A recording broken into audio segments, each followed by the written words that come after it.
Bankai. Minazuki. My.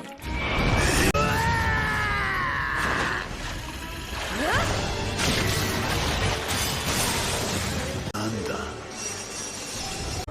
何もかもが違うんだ。なぜだ。死にゆく私のために。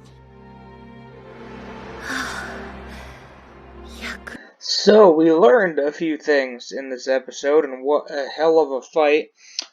We got to see Unohana's Bankai, which was pretty cool. I mean, it does this crazy giant blood mass that heals her and melts away her opponents.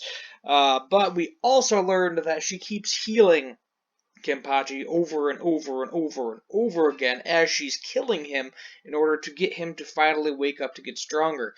We learned that Kenpachi became so bored with fighting that he subconsciously forced himself to not be able to hear his sword anymore, not be able to release it, so that way when he's fighting his opponents, he barely wins every time, and makes himself think he's getting stronger, when in reality he is stronger than he's actually is during pretty much every fight. When he lost to Ichigo, he was actually significantly stronger than Ichigo.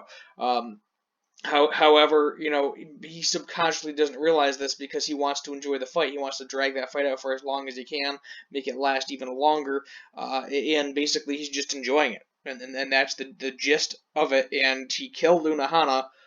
He can now hear his sword, so I'm assuming we are going to see him release his sword at some point, if not also possibly release his Bankai, which I think will be really, really cool to see in this arc.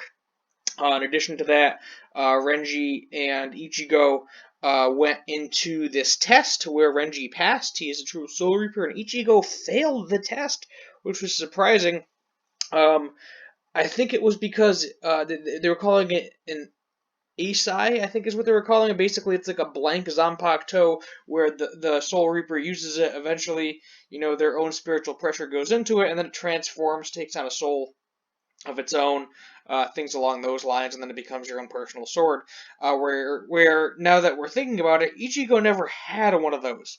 He was given a sword by Rukia, and then he was able to manifest his own sword after the fact with the help of Unohana. So he was never, I guess, a true Soul Reaper, and we're going to learn more about Ichigo's past as well next episode.